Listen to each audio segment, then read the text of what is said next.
What is going on, you guys? Welcome back to Down to the Wire. I'm your host, Brian Kostiw, and we have got a great episode in store for you today. With less than 2 weeks before the start of the NFL preseason, I want to dive into some of the league's most pressing stories and break down how a major change could be coming to the game in the very near future. Joining me on the show today is a big-time football fan and personal friend of mine, John Warren. Welcome back to the show. Glad to have you with us today, man. Glad to be here. Absolutely. Talk some ball. Absolutely, man. So I'm glad to have you back on the show. I know you're doing some full-time stuff right now with your work and doing some engineering stuff. So I'm glad you're able to make this work. It's kind of been a crazy day. Maybe we're gonna go out to the theater tonight, go see Oppenheimer, try to go see some movies or something. I don't know. It's been crazy, man. Yeah, no, I'm definitely excited. See Oppenheimer.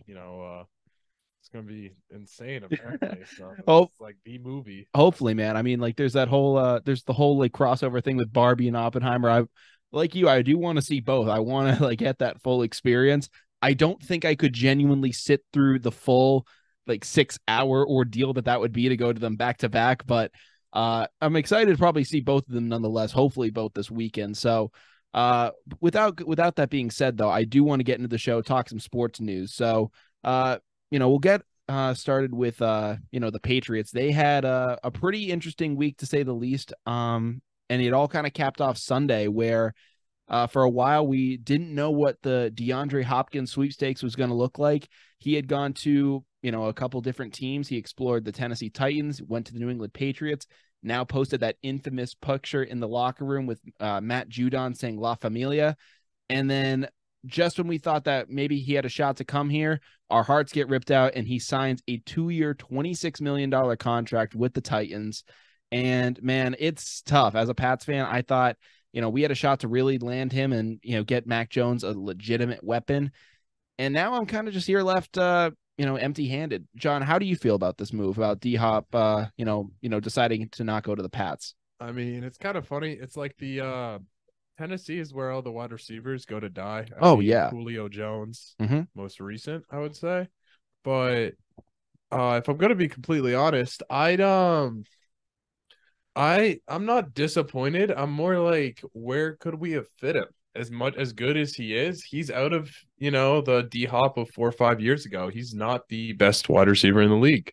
So I think a little hot take here that maybe the Pats wide receiver room was too loaded.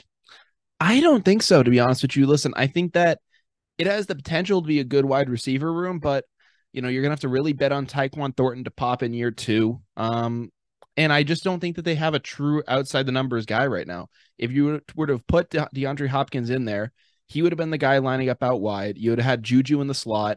Kendrick Bourne would have been like that third kind of speed guy, and then Devontae Parker, would have been your number 4. Which at that point you're trying to just get those guys on the field at that point. So I think that the move itself would have just reset your depth chart and had guys actually where they're supposed to be playing. Like Juju Smith-Schuster is not a number 1, wide receiving target. We learned that from his years in Pittsburgh, and we even saw it when he went to KC and just couldn't really put it together as that guy there. He had his moments and he was able to help them win a championship, but nowhere along that line were we saying that Juju was the number 1 wide receiver for that team. Yeah, so I think I kind of disagree with you on the depth chart. I think Devontae Parker has shown that he still has it. I mean, injuries aside, I think he's your true out wide deep guy. You have Thornton to take off the top. You also have Gesicki and Hunter Henry, which Bill O'Brien loves to utilize as tight ends. Mm-hmm. You have a strong running game, a strong offensive line. You got Mac Jones, who, to be honest, has a lot to prove coming into this. And we'll cover that too. Yeah.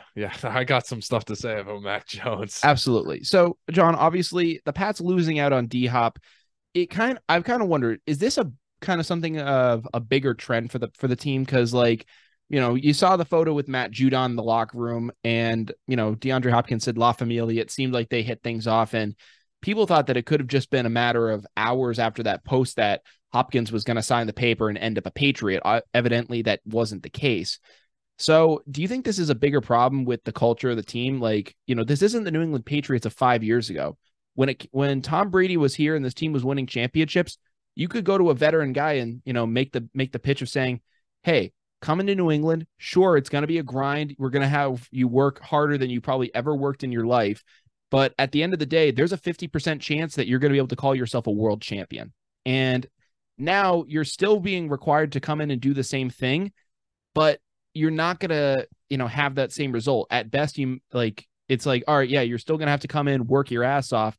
And then what? You might be like 7-9 at the end of the season, or 8-9. Like, what's like for a lot of teams, like, or players, it's going to be tough to get them on board with coming in here to do that.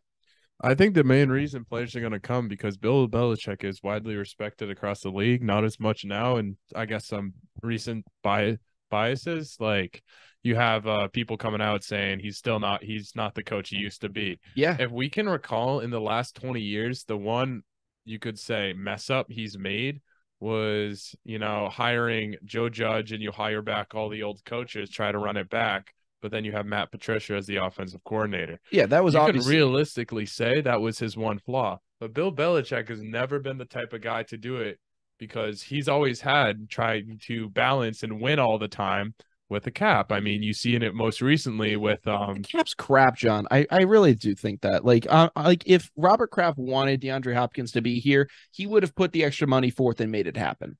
Yeah, I agree. But I think it realistically didn't make any sense where the team was right now, as I think we have one more year. We're gonna kind of progress, try to push forward with that. I mean, I think realistically, Juju is an upgrade from what we've had. I just feel like, listen, I don't even hate the Juju move. I like him getting brought in here, but I see it as more of a lateral move because you bring him in here, but you take out Jacoby Myers from this offense. And I'm not saying that Jacoby Myers is like the end all be all of wide receivers, but he was the top guy in the market. You let him walk to the Raiders, and you then brought in Juju for, around the same price. I know that the years are a little bit different, but I just feel like they kind of just brought him in to plug the hole of Myers leaving. You could argue that, I would say, but I say that Juju is anything an upgrade. I don't know. I mean, he is older now than Myers, so like, would you really consider it to be an upgrade? He's only older by a couple of years. Yeah, but a couple of years in the NFL, like we'll talk about this with the running back position, but wide receivers, their shelf life isn't what it used to be either. It's not like you see a 40-year-old Jerry Rice or whatnot running around out there anymore. Like these guys, by the time they hit their 30s, that you start to see a really sharp drop off in terms of production. Yeah, you could argue that as well. I think you need to realistically ask yourself and take yourself out of and all Pats fans need to do this, is how I'm trying to handle this, sure. Is take yourself out of the whole perspective of win every year, and you need to start thinking long term. When we had Tom Brady, it was win now, win now, win now, win now, win now. 100%. Which makes sense. He's the greatest quarterback of all time, greatest coach of all time. Mm-hmm. Not arguable. Asante Samuel, whatever. Yeah. He does not know football. Uh-huh. So and just for that perspective, who people don't know, can you explain that? Yeah, so Asante Samuel has gone on the record multiple times saying Belichick can't win without, Tom Brady and everything else. Bill Belichick had, I want to say, two rings with the Giants. Yeah, as a defensive coordinator, but to his point though, like, we have the production we've seen with him as a head coach with Cleveland and now with the Patriots, like it hasn't lined up to what you want it to be. I mean, you had the wild card run with Jones in his first year here, but you look at the disaster that was the Cam Newton year, and then looking back on this year with all the blunders that they had. I mean, there are a lot of questions that you have going into this year. And listen, I do think they're going to be a better team in 2023. I just think that they have more talent on the team this year. It's just like you're going to see some sort of an upgrade, but I'm just wondering how much of a jump we're really going to see. I think the Pats end up being around 500, and I think they'd be that team that no one wants to play. We are going to be a very tough team, but in defense, any team who had Tom Brady and then you replace him is going to have a drop off. Mm-hmm. I mean, do you think the Bucs are going to make the playoffs this year? They have virtually the same team without Tom Brady. Mm-hmm. That's going to be the perfect example. And Bill Belichick with the Cam Newton move, which, we could have won a couple of those games. We could have, lost a couple of the games that we won as well. But that year with the talent he had around him, Tom Brady was single-handedly, I will say, pretty much a Bill Belichick carrying the Patriots. And then any other team with the team that Bill Belichick had that Cam Newton year, any other coach, any other team guaranteed would have had the first overall pick. You were having practice squad players out there, and Bill Belichick was just out coaching everyone and putting them in position. So like Josh Uche would literally just be there and just get the tackle and everything else. I mean, like you were having just wild players and like just no names out there that year. That was like, So you're full here in support of Belichick with what's been going on. I mean, I think you have to, because I think as much as, the game is getting a little, ahead of him, he's still got it. I think you just got to trust him. I mean, listen, I can understand where you're coming from. I mean, listen, I think that with a lot of Pats fans, the idea is like, I'll take what we're getting from Belichick now because I'd be scared as hell to see what, gets brought in here. But I think you at least still need to hold him accountable for what's happened. I mean, I give him all the credit in the world for the past 6 Super Bowls. What was it? 9, I think some people are just getting greedy because we are the best, team of like the this century. I agree by far. So I think fans get a little greedy because, wild card year for both teams, that's pretty good. I mean, Bill Belichick has set the standard so high that it's kind of like questioning. I think people just like, okay, well, we had a couple down years, and it's like, well, did we? Like, we were still in the competition. We were still a pretty good football team. I mean, John, I'm not saying that people can't get greedy with this team, but like the whole Belichick method was that no one was above the team and the philosophy and doing your job and, just getting what needs to be done. And, that was something that was like, shoved down the throats of Patriots fans for 20 years. And then the second Tom Brady walks out the door, they're celebrating a wild card berth. Like that's just, it's like, oh, thank God we finally got over that hump. Like it's the realities have changed with this team. Like we were, just 5 years ago or so, or 4 or 5 years ago, trying to be like, all right, like, yeah, we're going to win the division again. It's just going to be a matter of we have the number 1 seed or not. Like the standards have changed with this team. And I think that you do need to recognize that because for the past 20 years, it was, the team, the model, the method, like it wasn't about one player. And then the second your quarterback walks off the room, the entire team seems to fall off the face of the earth for a little bit. Right. Well, that happens too when I think you have a quarterback as good as Tom Brady. Absolutely. I'm not discounting that, but you'd expect Belichick to be able to step up in his own right, and it just hasn't happened. I know Brady went to a perfect situation in Tampa. I'm not going to discount that because not only did he have the great offensive weapons of Mike Evans, Chris Godwin, adding in Rob Gronkowski, but he had a stellar defense he was joining as well. So I'm not saying that Brady, just made it happen down in Tampa, but Belichick's had a couple years now to work the draft, do his thing in free agency, and, they've spent like they did in 2021, but they just haven't hit the way that you think that they should. Yeah, I mean, you could agree that, but I think Belichick's also just trying to pretty much just stay competitive, stay competing. I mean, I'm not going to discount the fact that I would say if this year they don't make the playoffs or something else, you really have to wonder, is he in the hot seat? Because the mantra in all of New England sports, you could say, is win, win, win, win, win, win, win. I mean, would you say he's the standard would set you so say high would you say he's in the hot seat right now? right now? I would say Holy after crap. Wow, we are recording this in a thunderstorm right now. That was just a loud batch of thunder. That was crazy. Sorry, but go on. Yeah, so I mean, I think realistically, could you fire Belichick? Would you? If it was any other coach in this situation that's had, coming into this situation, would you fire Shanahan? If Kyle Shanahan was in this situation, who's arguably, I could say right now, probably the best coach, I would say, the 49ers coach. If Kyle Shanahan had the past 3 years that Belichick had, I think he would be on the hot seat right now, 100%. Yeah. With John Lynch and those guys, I think he would 100% be on the hot seat. I think he just doesn't have the rings to back it up. Yeah, I think that's what is keeping Belichick there. I agree with that. And I agree with that, but we've seen it with guys like, I mean, one of the famous moves that Jerry Jones did when he bought the Cowboys was firing Tom Landry, who people thought was untouchable. Like people thought that, oh, Tom Landry, he'll go out on his own terms.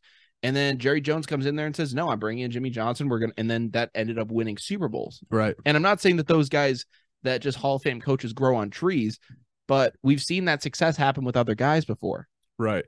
And I understand that too, but I would say at least last year, it wasn't bad. It wasn't good. It was there. I think this year they make a push to be better. And I think you see in this upcoming, year, you're gonna see some really like surprising stuff. It really, it talks about the team.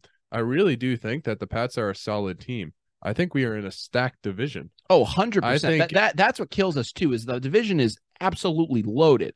I think the So Bills like are going to win the division. Then you got probably the Jets and the Pats, and I think Miami's somehow, some way going to be in that mix too. And I think the three of us are going to be battling. Where and you have Buffalo on top, and that's the challenge too that Belichick has himself with, because during his years with Brady, the AFC East was, arguably, if not the worst division in all of football. And now it's one of the most loaded divisions that we have yeah, it's ever pretty much seen. flipped. Yeah, it's the script is completely flipped. Besides those, you had like maybe that the one NFC West. Yeah, I mean, you had those couple years, I would say, with Miami when they were like okay, and then you had the Jets years, the Sanchez years. But it's never been like this, and it's at the point where, for the Pats, everything could go right, and the best you could see is a third place finish from them. And, if everything was to hit, because of just how good the Bills and Jets could be. I think a lot of people are also discounting the fact that Mac Jones is going to have a bounce back year when you give him an offensive coordinator. And I think that is very clear and evident that regardless of what happens, he will improve. Now, regardless of what happens, I would say that's almost like a fact and a statement that Mac Jones improves. Yeah. With Bill O'Brien. Yeah, we'll get to that in just a second. Right. So, when it comes to this team, just to end off, you've seen guys like Matt Judon and whatnot try to be representatives for this team. What do you think is holding them back, though, from acquiring big time free agents, whether it's via a forced trade or getting guys to sign with the team? What do you think is going to evidently hold them back from, finishing and closing these deals with guys like D-Hop? I think the one thing that is holding them back is that, realistically, you don't have a guy. One guy needs to sign off and do it. We had that guy with Cam Newton, as much as people don't want to believe that. Everyone loves Cam Newton. He is a guy, former MVP. Like, he's still a guy. Sure. So you had Julian Edelman's a guy. People would play with Julian Edelman. Like, you have like people like that. I don't think Mac Jones is the guy yet. He doesn't have that pedigree. He's not. And I mean, can you blame him? Like, no. I don't think he's there. I think Judon is the guy on the team.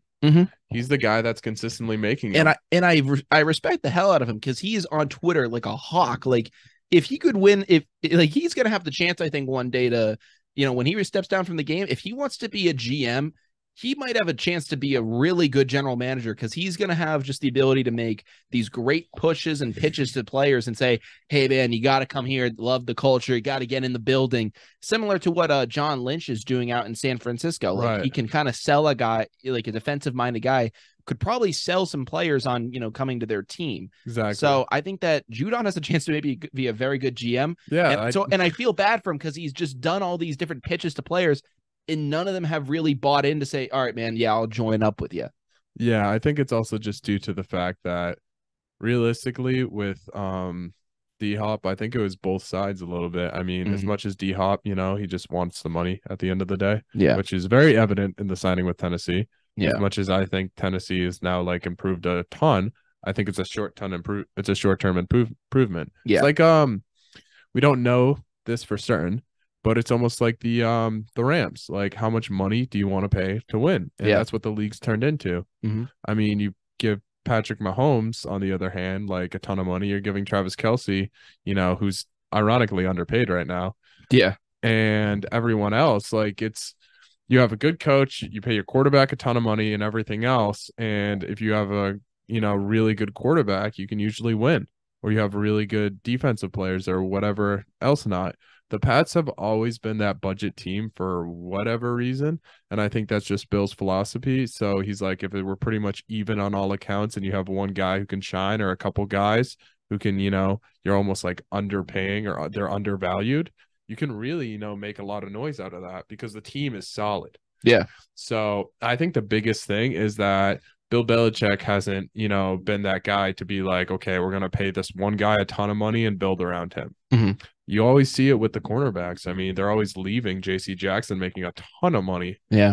And everyone else, like, yeah, I don't know. That's been the whole like issue with him is like there is really no one guy that's above the team. Even Tom Brady, we saw that how it played out into the bitter end with them. And I think that it worked when they were successful, but now I wonder if there needs to be a philosophy change. So that'll obviously have to take place later this season, but you have been mentioning Mac Jones and his improvement that you want to see from him this year.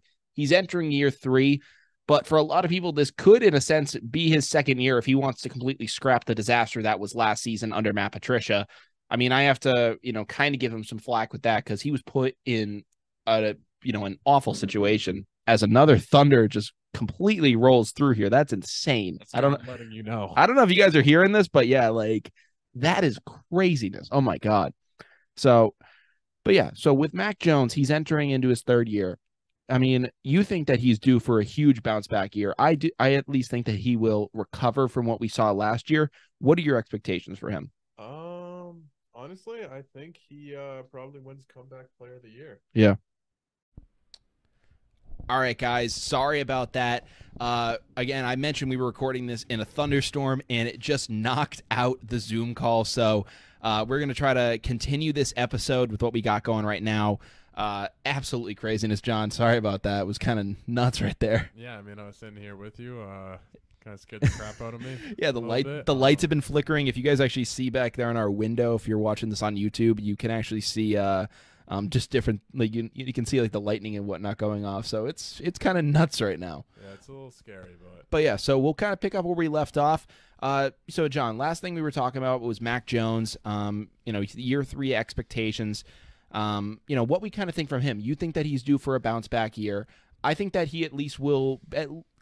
My goal for him at least is to be a slight improvement over what we saw from his rookie season. I'm not asking for MVP aspirations or anything like that, but after Matt Patricia basically broke this guy and favored Bailey Zappi and did all these other things and, just completely got in his head, I'm just looking for him to get back to, basics here. Yeah, and I agree. I mean, I think if you give a quarterback a situation like that, it can destroy young quarterbacks, and you see it all the time. I mean, a good example is Sam Darnold. He had 3 separate offensive coordinators in 3 years, and then he goes to Carolina, has like another one, and then now he's on his 5th offensive coordinator in his 5th NFL year. Yeah. And that's like kind of it's nuts. I mean, like it's stuff like that really does ruin young quarterbacks. It damages them. It's awful for them. Yeah, so I hate to see it, and I would have loved to see, one more year of McDaniels, and I think it's not totally. It's a different story, but I don't think it's totally his fault. Everything's happening in Oakland. I will tangent, but I will say this: at least with Bill O'Brien, though, I think you get back to a McDaniels style offense because, like, McDaniels and O'Brien, it's not that they have I know that they have their own identities, but they at least run a similar type of offense to what we saw with the Patriots' success. It's not completely, it's not a completely different like scheme. Yeah, and I mean, Bill O'Brien. I think the thing that helps him too is he went down to Alabama, so he knows the same kind of systems that Saban's been running with Alabama and everything. Yeah, Mac Jones is an Alabama guy. I think a little bit of that is going to translate. I'm not expecting that to be a huge impact, but I think a little bit of that will translate because you can look at everything else that happened beforehand. And you're like, okay, I start to understand everything, and I think Bill O'Brien, he does a really good job with rookie quarterbacks. I mean, the last time we saw him in the NFL, it was him and Deshaun. And I think he did a pretty good job with Deshaun Watson during those years. I mean, Deshaun Watson was a borderline MVP caliber quarterback during some of those times. Like a hopeful, like you were saying. Do I think Mac Jones will win MVP? No. No. No one thinks that. No one thinks that of Mac. His ceiling is Kirk Cousins of like not even last year. Yeah. My dad has given the perfect, I think, physical description of Mac Jones, and it's Chad Pennington because he showed me some Chad Pennington highlights. Obviously, Pennington was part of the Brady Six of those quarterbacks that were drafted before him. Had some time with the Jets, with the Dolphins, and I just look at it. If I'll tell you guys this, go look up Chad Pennington's highlights, and it looks like Mac Jones in a different uniform. It's kind of scary.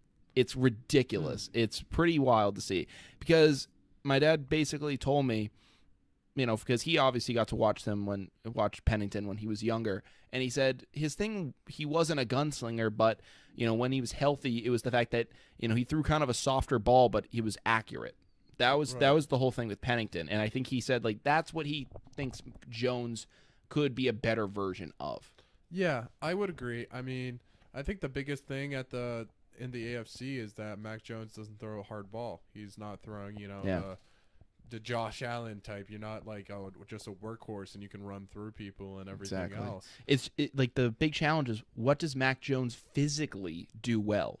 I think he is. I think he's an expert.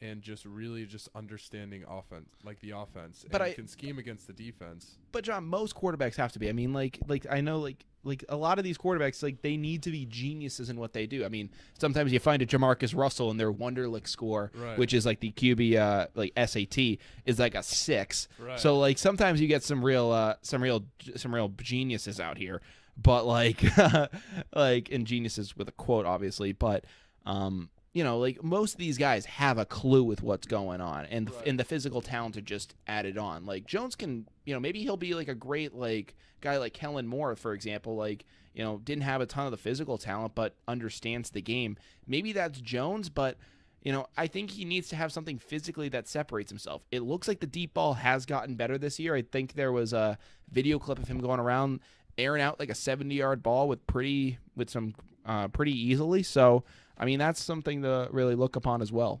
Yeah, I mean, I think the physical stuff is all like flashy and everything. Mac Jones is mobile. We did find that out last year a little bit. I mean, he can definitely get out of the pocket. He definitely gets hyped up and fired up. Yeah. And something else I would add is almost like not to that mental part of the game. Like, he really can read defenses. And I think that's a very undervalued thing in the league. Because as much as it's like, okay, the guys physically like can like just push the ball through the defense, Brett Favre, Josh Allen type deal, and Patrick Mahomes, you could say too. Yeah. You're pretty much dealing with that aspect of he can just read the defenses and see everything just sitting back there. Yeah. People forget that he took the job from Cam within a week because he was picking up the offense very quickly. I mean, him at Alabama, it's almost like the playmaking ability of just knowing where to put the ball, where to throw it. And it's almost like he's like, you have the offensive coordinator and you almost have an assistant out there as the, quarterback. Yeah. I mean, listen, I'll give him credit too. Like, I think he's been putting in the work. Like, unlike last offseason, he's been pretty much off of social media. And, like, it was crazy because I think today, like, the Patriots were doing, like, one of those TikTok trends, like the pass the phone challenge. And I saw Jones on there for a second, and I was like, wait, is that actually Mac Jones? Because he's been, like, radio silent this entire offseason. So I'm hoping he's just kind of been, like, in the lab, working on his craft, trying to actually, just really step up and get better. So I think that O'Brien's going to be a huge help for him. I mean, you can't say that because at the end of the day, Bill O'Brien's not going out there to catch passes, but he at least understands how to run an NFL offense, which should be at least the bare minimum for him at this point. Yeah, and I think Bill O'Brien gets a lot of discredit, but his time in Houston, they were very effective offense with Deshaun, so I'm very excited. They were an effective offense with, like, Matt Schaub. They were making things happen. So I'm very excited to see what he can do, and I think, as long as Mac Jones can kind of play along and not let this last season, like you were saying, really distract him, I think he has a great chance of, having a possible comeback player of the year. I think realistic. Now, do you think the additions that the Patriots have right now of Mike Gesicki, Juju, all those guys that we mentioned previous are enough, or do you think that you want this team to maybe go out and, I know that Dalvin Cook has been a name of interest. Leonard Fournette actually just took a visit to the team recently. Do you think that there still could be more to add to this team to help Jones out, or do you think that this is enough for him to establish himself at this point? I think this is all you give him because I don't think you overwhelm him. I think you're keeping expectations low for him, and for him that's pretty low. I mean, you have a solid cast. I wouldn't say everyone is the star-studded names, but I would say Thornton's gotten better. Thornton's put on muscle, and that's big. He was just a small guy, but fast as hell. That guy was outrunning everyone. You have Kendrick Bourne, who's just put on 15 pounds of muscle as well. And he's actually going to play this year, guys. Yeah. he's back on the field. Like, he's not in the doghouse again, which I said this from the very start when Matt Patricia put him in the doghouse and, shut him down for what was pretty much all of last season. And then when he got in games, he was a stud. Like, he still showed he could play. Matt Patricia had no right to to discipline Kendrick Bourne like that. I understand that maybe it was a top-down order from Belichick, and that can change some things, but Matt Patricia, deciding who was going to go on the field for the Patriots, he has no power, in my opinion, to dictate that. On defense, he has a clue. He's very good at what he does on defense. I think that he's a very good defensive coordinator. He should not have had any right to dictate who was going on the field for offense for the Patriots. He should have said, best guys are going to play, and Kendrick Bourne is one of the best guys for this team. And I agree. I mean, you got to recognize that. I have no idea what was going on with his head during that time. If anything, you could have had Joe Judge run the offense, and, hey, maybe we actually won a couple games. Not saying Joe Judge is, good, but I think he's better than Pat. Competent, maybe. Yeah, I think he's better than Matt Patricia, but at the end of the day, you can't really tell it because they've done a couple. There were some questionable plays with the Giants too that you. Yeah, I still you got to give Judge some credit. I mean, he was a special teams coordinator hopping in to a head coaching role after being assistant coach at, I think he went straight from Alabama to the Patriots to the Giants. And that's a pretty hefty expectations, boom to boom to boom. Oh, yeah. But I do think, though, Gesicki is a huge upgrade. I think I'm very excited to see the double tight end offense with hopefully Gesicki, goes out there. We all know he can block because that's all he did in Miami last year. Yeah. The year prior, he was out there making one-handed catches like nothing. Yeah. And really, people were like, is he a top 5 tight end? And then he just blocked. So, I mean, yeah, I'm very excited. I think Hunter Henry has, now something to prove, being so hyped up. And then, he had a couple, I think he had a couple good games. And then after that, he kind of fell off. But I really am excited. I think Juju is reliable. And I think that's what Mac Jones needs. Yeah. Because you need those reliable guys. You have him, Bourne. You have Parker if he can stay healthy. I think he's going to be a huge, huge part of the offense if we're good. I think Stevenson is as well. And I think we do, I think Stevenson's going to be splitting reps with a couple of the sophomore running backs coming up.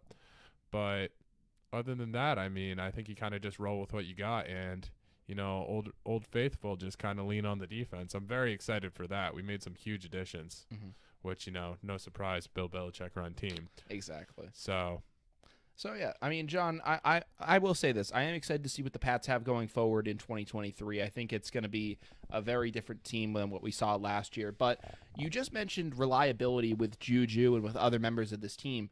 And that reliability has been kind of a question that is being asked of one very specific position in the NFL right now, and it's caused a lot of controversy as, some major running backs have didn't get the contracts that they wanted.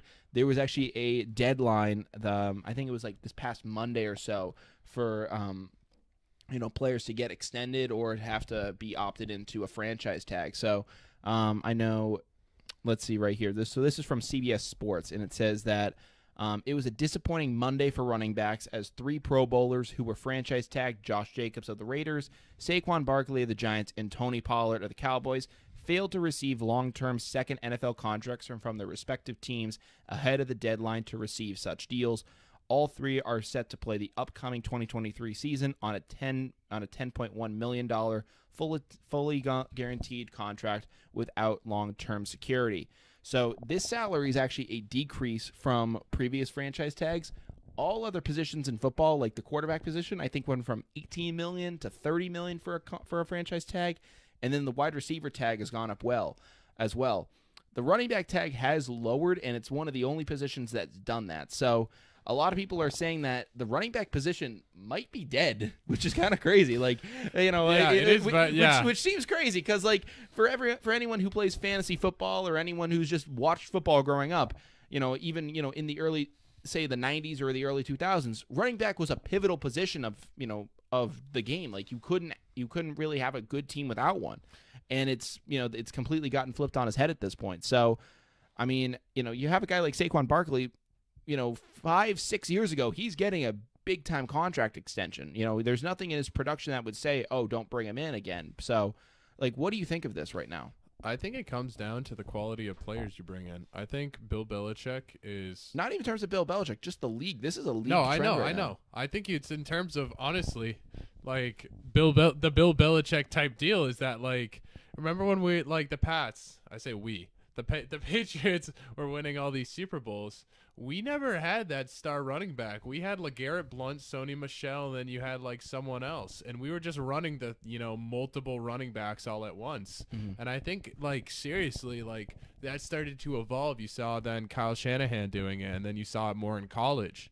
You would have a two-headed like running back duo, like you saw that at Georgia a couple years ago, and like you saw the Chubb and Michelle. Like you start running multiple backs and everything else, and then that starts evolving into, seeing more and more just, okay, well, we can just find a couple serviceable guys, but unless you have those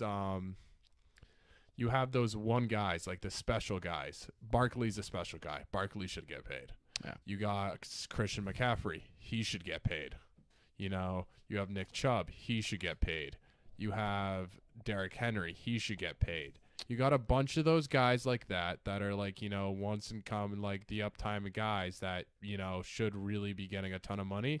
The other guys, I mean, it's kind of hard unless you can do everything and you really are leaning on the team. Like, you got to think about the Giants. The Giants' offense is Saquon Barkley. Yes, that's the one thing that is shocking that the Giants wouldn't pitch into that, because it's not like it's like, oh yeah, we're a run first team and we could take Saquon Barkley out and put any other back in and it would work the same way. Right. No, it runs because of the success of Saquon Barkley himself. It's not just like a running back team.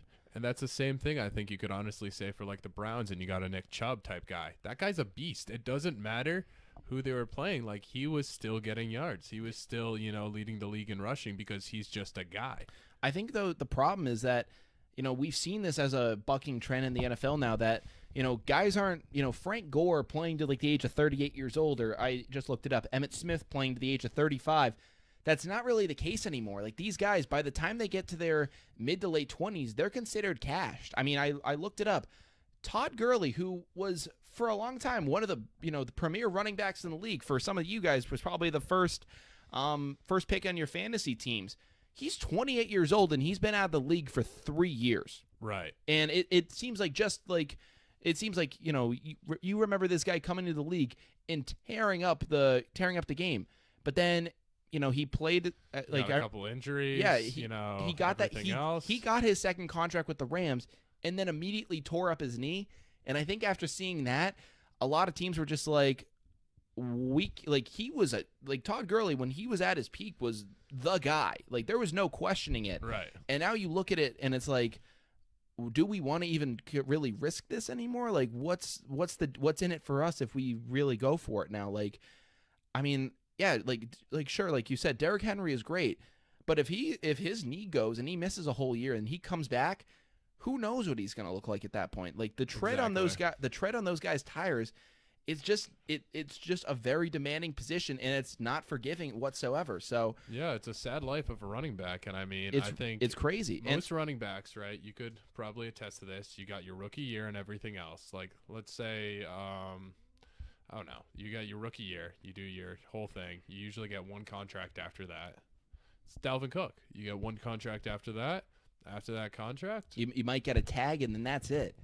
That's pretty much your career. And it's a very interesting situation right now, because Saquon Barkley actually came out and he said that he'd be willing to sit out this entire season, kind of Le'Veon Bell, yeah, exactly a Le'Veon Bell situation. And frankly, I don't think that's a smart decision for him, because in his situation, he wants to be getting all the money he can. I know that $10 million is a couple mil short of where he wants to be paid, but for his sake, his legs are only going to be so healthy, and he's only going to be able to have so long of a prime before, eventually, his body gives out. If I'm him, I would take all the money you can and get out, because if you look at the Le'Veon situation, he sat out for that full year with the Steelers, got, I think, an okay contract with the Jets, and then was out of the league, I think, in 2 years. 2-3 years, yeah. So, for Saquon, it's a tough situation, because I know he wants to get paid, but there's no chance that there's a chance that some teams see him and they go, all right, yeah, like, you're an older back and now you've been out of the game for a year. Why would we give you more money now? Right. And I think it's very sad to see, because I think we can both say that he's getting screwed. Oh yeah, the Daniel Jones contract, as much as I do think Daniel Jones is a good contract, you could have gave some of that to Saquon, because Absolutely. I think Daniel Jones relies on Saquon a lot. Mm-hmm. I mean, you got those guys like that. You think, the 49ers, when Brock Purdy went in and everything else, like it's almost like a plug and play system, but for some of the time it was the Christian McCaffrey show on offense. Exactly. You got guys like that can run, catch, and just are dudes. And I think those guys get paid, and I think unfortunately the sad reality is every 2 years, every 3 years, we get a Bijan Robinson. We get another guy coming up that's faster, better, and cheaper. And I think that's more the way that it's going to go, because these traditional power backs, it's going to go by the wayside. I don't think you're ever going to really see a Saquon Barkley or a Derrick Henry really drafted ever this high again, because get the same value in the 7th round. Just look at exactly. Just look at what the Chiefs did drafting Isaiah Pacheco. 7th round guy was a monster for them this season. Right, and it's just all about the system. I mean, look at the Patriots. We were playing Marcus Jones, if I'm not, he was a running back for some of the time. Exactly. So like you got like putting him at running back, receiver, and that position's just going to end up evolving. I think that, a perfect example of what it's most likely going to become, at least that power position. Take a look at the San Francisco 49ers and what they have with Deebo Samuel. You can line up Patterson. Exactly. Same thing. That's what I think the position's going to become more of. It's going to be less of, I have on my calendar on the wall, it's a thing of Ramondre Stevenson. You're going to see less of that and more of Cordell Patterson's Deebo Samuel's. That's going to be more the direction that it goes, because not only is it just going to become less likely that, these guys do it. If you're a parent and your kid's growing up, there's no way that if they're legitimate, a legitimate talent, there's no way that you're going to have them be a running back at this point.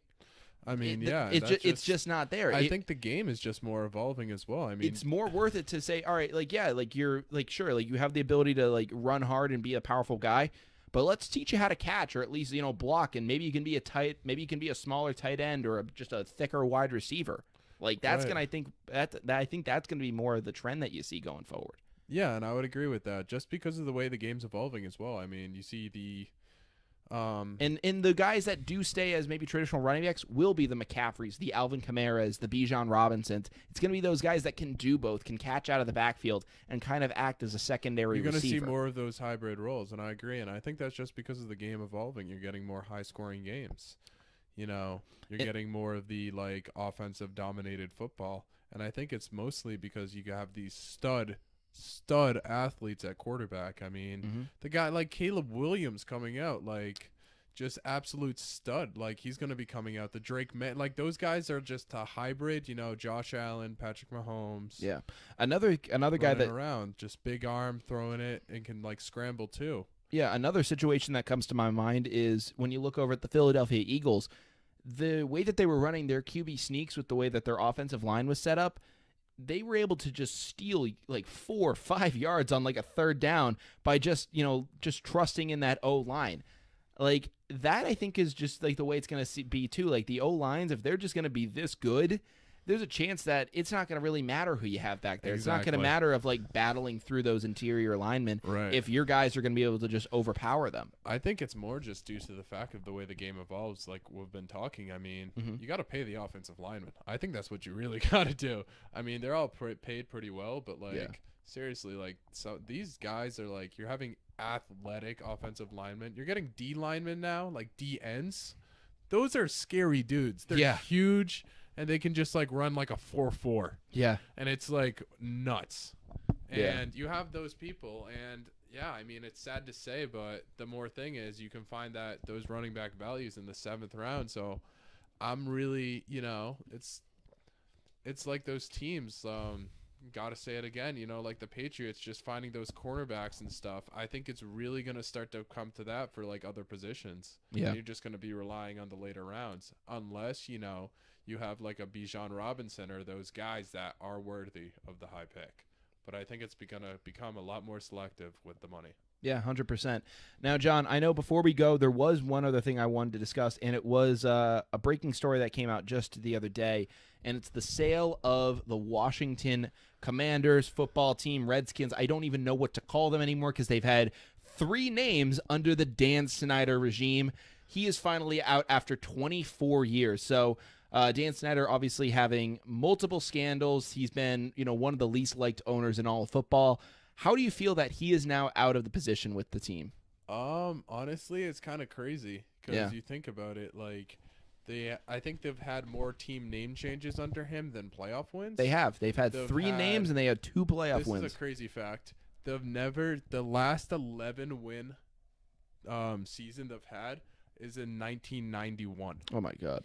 So they've been like the definition of mid for all this time. Yeah. Barely making the wild card, like I think with RG3. Mm-hmm. And that's like 2013, maybe Kirk Cousins. But all pros have had under him, like none. Yeah. Like I think they had one last year. They had one and one other, and it was offensive lineman. Mm-hmm. I mean, you're trading away that it's just I don't know who is Washington Football Commanders team. Yeah. Like fans. But I don't know if they exist anymore, man, because like they also play in that rundown shack that's FedEx Field. It was the absolute worst way of doing a football team and managing one, and I think it is so evident. Yeah, it's crazy because like I mean, if you look at the I guess the then Redskins of old, like the definition of poverty. Yeah, it's ridiculous. Like they used to have like at least some kind of I guess respect to their name, and now like they're just like considered one of the worst franchises in all of professional sports. Like they have nothing to claim at this point. So I mean, a $6 billion sale, there's going to be some big time changes going on there. I know that. There were a lot of scandals that went down under the Dan Snyder regime. So we'll have to see how it kind of pans out there. Yeah. So I mean, I think he made $5 billion off the deal, which is pretty. And then he funny. got fined $60 million for all the violations that the NFL had with him, which is insane. Yeah. I mean, you got to think they almost killed Alex Smith on that field. Yeah. You had Alex Smith. You had RG3. You had so many knees that got destroyed on that field. Mm-hmm. Like big time names, and so you got to think about the little time guys too. So they almost killed Jalen Hurts. Yeah, literally. Like, oh, it's nuts. And you got to think The that whole was a professional NFL team. The whole operation top down is run so poorly. It's ridiculous. So I'm glad they're cleaning. Are they cleaning house? I would assume so. I don't know what the coaching staff thing is going to look like, but I think Rivera stays, but you pretty much clean house. Yeah, they have Rivera. They got Eric Bieniemy from Kansas City. So I mean, very exciting. Yeah, it's a good position for them to be in, and I guess with new ownership, like maybe Antonio Gibson will finally become Christian McCaffrey. Who knows? We'll have to see. We'll have to see how that pans out, but. John, it's been a very interesting episode. We've had to go across 2 different recordings. We started on Zoom, ended on my laptop camera. But I appreciate it nonetheless, getting to talk some football with you, man. It was great to have you on the show today. Yeah, exactly. I'm so excited football season's coming around. It feels like a blessing. Yeah, in these summer months where you have baseball and everything, but it feels like a drought of sports. It's tough to talk about stuff. You have to really get creative on this show.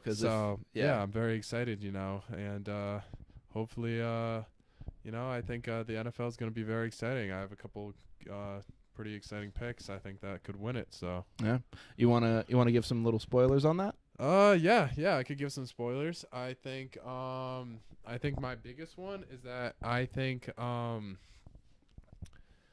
the Vikings will win the Super Bowl. Okay, wow. I think the Vikings, or I think the Ravens will win the Super Bowl. Wow. Those are my picks this year, and those are very out of the water, but I think or Kansas City you always got to count in. Sure. But surprise picks, I would say those 2, and I think the Carolina Panthers will make the playoffs. Okay, wow. So those are some interesting picks. We'll have to see how those pan out. We'll cliffhanger. Yeah, we'll do a little bit more as we get closer to the preseason and the start of the NFL season, but thank you guys so much for tuning into the end of the episode.